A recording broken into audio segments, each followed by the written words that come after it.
नमस्कार दोस्तों, स्वागत आप सभी का आपके अपने YouTube channel Shri Ram classes में। और दोस्तों आज हम देखने जा रहे हैं कक्षा 10 की साइंस का चौथा चैप्टर है ये प्रतिरक्षा एवं रक्त समूह। और इस चैप्टर के हम सभी वन लाइनर क्वेश्चन और अबसद वाले जो ऑब्जेक्टिव क्वेश्चन है वो देखने वाले। एक तो पाठ के भी देखेंगे और एक पाठ के अलावा जितने भी अबसद बनते हैं परीक्षा की दृष्टि से अति महत्वपूर्ण प्रश्न है वो सारे के सारे हम देखने वाले हैं। क्योंकि आपको पता ही होगा कि आपके जो 20 नंबर हैं वो वन लाइनर और ऑब्जेक्टिव क्वेश्चन के जो मिलने वाले हैं। तो जो ऑब्जेक्टिव क्वेश्चन है उनके और आपकी जो वन लाइनर क्वेश्चन है किताब के सारे वो आपको सभी जो अच्छी तरीके से तैयार करना है। तो आज की इस वीडियो में हम चौथा पार्ट देख रहे हैं प्रतिरक्षा में रक्त समूह। पहला प्रश्न इसमें, प्रतिरक्षा में प्रयुक्त होने वाली कोशिकाएं रिक्त स्थान में नहीं पाई जाती, यानी कि प्रतिरक्षा युक्त कोशिकाएं किस में नहीं पाई जाती हैं? अस्थि मज्जा में पाई जाती हैं, यकृत में पाई जाती हैं, लसिका पर्क में पाई जाती हैं, लेकिन आमाशय में नहीं पाई जाती हैं। तो करेक्ट आंसर हो जाएगा इसमें आमाशय। प्रतिरक्षा में प्रयुक्त होने वाली कोशिकाएं आमाशय में नहीं पाई जाती, तो यहाँ उत्तर हो जाएगा आमाशय। आपके 3 प्रश्न जो रिक्त स्थानों वाले भी आएंगे तो इस प्रकार के प्रश्न पूछ लेंगे, तो करेक्ट आंसर हो जाएगा इसमें आमाशय। दूसरा प्रश्न इसमें, प्लाविका कोशिका निम्न में से किस कोशिका का रूपांतरित रूप है? प्लाविका कोशिका, बी लसिका कोशिका का, टी लसिका कोशिका, न्यूट्रोफिल, क व ग दोनों? तो करेक्ट आंसर होगा इसमें बी लसिका कोशिका। फर्स्ट ऑप्शन इसका जो करेक्ट आंसर है। नेक्स्ट, एंटीजन निर्धारक निम्न में से किस में पाए जाते हैं? एंटीजनी निर्धारक किस में पाए जाते हैं? तो जो एंटीजनी निर्धारक होते हैं वो प्रतिजन में पाए जाते हैं। करेक्ट आंसर हो जाएगा फर्स्ट ऑप्शन इसमें प्रतिजनी। चौथा प्रश्न इसमें, प्रथम उत्पादित प्रतिरक्षी कौन सा है? प्रथम उत्पादित प्रतिरक्षी कौन सा है? तो IgM है वो प्रथम उत्पादित प्रतिरक्षी है। ख ऑप्शन इसमें करेक्ट आंसर है। माँ के दूध में पाए जाने वाले प्रतिरक्षी कौन से हैं? माँ के दूध में पाया जाने वाला प्रतिरक्षी कौन सा है? तो वो है इसमें IgA। जो IgA है वो माँ के दूध में पाया जाने वाला प्रतिरक्षी है। नेक्स्ट क्वेश्चन, इनमें रक्त में कौन सी कोशिकाएं नहीं पाई जाती हैं? तो देखो RBC, WBC और बी लसिका कोशिकाएं तो होती हैं, लेकिन उपकला कोशिकाएं नहीं होती हैं। सातवां प्रश्न है, रक्त का विभिन्न समूह में वर्गीकरण किसने किया? रक्त का विभिन्न समूह में वर्गीकरण किसने किया? तो वो किया था कार्ल लैंड-स्टीनर ने। कार्ल लैंड-स्टीनर ने। अगला प्रश्न है, सर्वदाता रक्त समूह कौन सा है? ऐसा रक्त समूह जो सबको रक्त दे सकता है, तो वो है O दाता। O सर्वदाता होता है, O दाता याद रखना इसमें, O दाता। O सर्वदाता समूह है जो सबको रक्त दे सकता है। और AB जो है वो सर्वग्राही है, वो सबसे खून ले सकता है। नवा प्रश्न है, गर्भ रक्ताणु कोरकता का प्रमुख कारण क्या है? तो गर्भ रक्ताणु कोरकता जो एंथ्रोब्लास्टोसिस जो फीटल होती हैं उसका जो प्रमुख कारण है वो है RH बेजोड़ता। RH पॉजिटिव वाले की अगर RH नेगेटिव वाले के साथ में शादी करवा दी जाती है तो वो गर्भ रक्ताणु कोरकता से संबंधित रोग होता है, जिनकी पहली संतान तो नॉर्मल जन्म लेती है लेकिन दूसरी संतान जो जीवित नहीं रहती हैं। तो इस समस्या से बचने के लिए पहली संतान के जन्म के तुरंत बाद एक प्रतिरक्षी टीका लगाया जाता है जिसको रोहंगम कहते हैं, RHD। समजीवी आदान में किसका उपयोग होता है? समजीवी का मतलब खुद के रक्त का है जो खुद के ही काम आता है, व्यक्ति के स्वयं के संग्रहित रक्त का स्वयं के काम आना। रक्तदान के दौरान बरती गई असावधानी से कौन सा रोग नहीं होता है? अगर आप कोई असावधानी रखते हो रक्तदान के दौरान तो कौन सा रोग नहीं होगा? तो देखो, अगर असावधानी रखेंगे तो हेपेटाइटिस बी होता है, रुधिर लवणता होती है और जैकब रोग भी होता है, लेकिन मलेरिया रोग असावधानी रखने से नहीं होता है। प्रश्न नंबर 12, इनमें से कौन सा रक्त समूह विकल्पियों की समयुग्मजी अप्रभावी क्रिया का परिणाम है? तो वो होता है वो रक्त समूह O, रक्त समूह O। 13वां प्रश्न, इनमें से कौन सा रुधिर वर्ग की आनुवंशिकता का अनुप्रयोग नहीं है? अनुप्रयोग नहीं पूछा इसमें, तो वो हीमोफीलिया में होता है, डेंगू मलेरिया के इलाज में इन दोनों में नहीं होता है। तो डी ऑप्शन इसमें, ग ऑप्शन इसमें करेक्ट आंसर है। भारत में अंगदान दिवस कब मनाया जाता है? तो प्रतिवर्ष 13 अगस्त को अंगदान दिवस मनाया जाता है। 13 अगस्त इसका जो करेक्ट आंसर है। भारत में अंगदान करने वाले व्यक्तियों की संख्या प्रति 10 लाख कितनी है? तो वो है 0.8। अब इसके जो प्रमुख अति महत्वपूर्ण प्रश्न है, अति लघुतरात्मक प्रश्न, वन लाइनर क्वेश्चन, वो देखते हैं। मनुष्य की में कितने प्रकार की प्रतिरक्षी विधियाँ पाई जाती हैं? तो 2 प्रकार की प्रतिरक्षी विधियाँ पाई जाती हैं, स्वाभाविक और उपार्जित प्रतिरक्षा विधियाँ। प्रतिरक्षी कितने प्रकार के होते हैं? तो प्रतिरक्षी 5 प्रकार के होते हैं। करेक्ट आंसर हो जाएगा 5। प्रतिजन का आणविक भार कितना होना चाहिए? तो प्रतिजन का जो आणविक भार है वो 6000 डाल्टन या उससे भी ज़्यादा होना चाहिए। प्रतिरक्षी किस प्रकार का प्रोटीन है? तो प्रतिरक्षी जो है वो गामा ग्लोबिन प्रकार का जो प्रोटीन है, गामा ग्लोबिन। कौन सा प्रतिरक्षी अम्ल को पार कर भ्रूण तक पहुंच सकता है? तो ये प्रश्न पूछा गया है IgG। करेक्ट आंसर हो जाएगा इसमें, वो अम्ल को पार करके भ्रूण तक पहुंच सकता है। मास्ट कोशिकाओं पर पाई जाने वाली प्रतिरक्षी का नाम क्या है? तो वो है IgE। मास्ट कोशिकाओं पर पाई जाने वाली प्रतिरक्षी का नाम है IgE। रक्त में उपस्थित कौन सी कोशिका गैसों के विनिमय में संलग्न रहती हैं? तो करेक्ट आंसर हो जाएगा इसमें RBC। RBC जो होती हैं वो रक्त में गैसों के विनिमय में संलग्न रहती हैं। रक्त का वर्गीकरण किस वैज्ञानिक द्वारा किया गया? तो रक्त का वर्गीकरण जो किया गया था वो कार्ल लैंडस्टीनर के द्वारा किया गया था। सर्वदाता रक्त समूह कौन सा है? तो सर्वदाता रक्त समूह होता है वो O होता है। O दाता याद रखना आप, O दाता O सबको दे सकता है। किस रक्त समूह में A व B दोनों ही प्रतिजन उपस्थित होते हैं? तो AB जो रक्त समूह उसमें दोनों ही प्रतिजन उपस्थित होते हैं।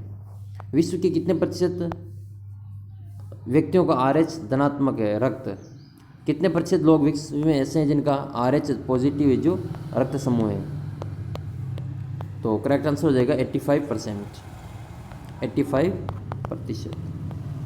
27वां प्रश्न है, कौन सा RH कारक सबसे महत्वपूर्ण है? जो RHD है वो सबसे महत्वपूर्ण है और ये रोहंगम के रूप में गर्भ रक्ताणु कोरकता से पीड़ित महिला को है जो महिला के प्रथम बच्चे के जन्म के तुरंत बाद उसको दिया जाता है RHD। प्रथम रक्तदान किसके द्वारा संपादित किया गया था? तो प्रथम रक्तदान डॉक्टर जीन बेसिस्ट डेनिस के द्वारा जो प्रतिपादित किया गया था, डॉक्टर जीन बेसिस्ट डेनिस के द्वारा। समजात आदान क्या है? तो समजात आदान में क्या होता है? खुद का संग्रहित रक्त ही वापस खुद के काम आता है, तो ऐसा समजात आदान।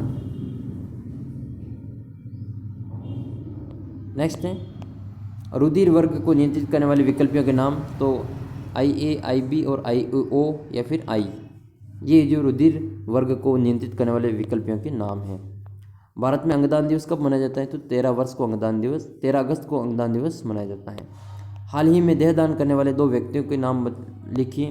तो लेखक है डॉक्टर विष्णु प्रभाकर और पश्चिम बंगाल के पूर्व मुख्यमंत्री हैं डॉक्टर ज्योति बसु और क्रिकेटर है गौतम गंभीर और साध्वी ऋतम्बरा दीदी। इन्होंने जो हाल ही में देहदान करने की घोषणा की है। अब हम देखते हैं इसकी और अन्य महत्वपूर्ण लघुतरात्मक प्रश्न और इसके ऑब्जेक्टिव क्वेश्चन। दोस्तों ये इसी पाठ के अन्य महत्वपूर्ण प्रश्नोत्तर हैं जो ऑब्जेक्टिव क्वेश्चन है, वस्तुनिष्ठ जो परीक्षा में पूछे जा सकते हैं। प्रतिरक्षी का आकार कैसा होता है? तो प्रतिरक्षी का आकार जो होता है वो Y अक्षर के जैसा होता है। करेक्ट आंसर हो जाएगा Y। प्रतिरक्षी कितनी इकाइयों से मिलकर बना होता है? तो प्रतिरक्षी 4 इकाइयों से मिलकर बना होता है। ऑप्शन 4 इसका जो करेक्ट आंसर है। निम्न में से प्रतिजन हो सकता है, इनमें से कौन सा प्रतिजन हो सकता है? तो प्रोटीन हो सकता है, ग्लाइकोप्रोटीन हो सकता है, कार्बोहाइड्रेट हो सकता है और उपरोक्त सभी।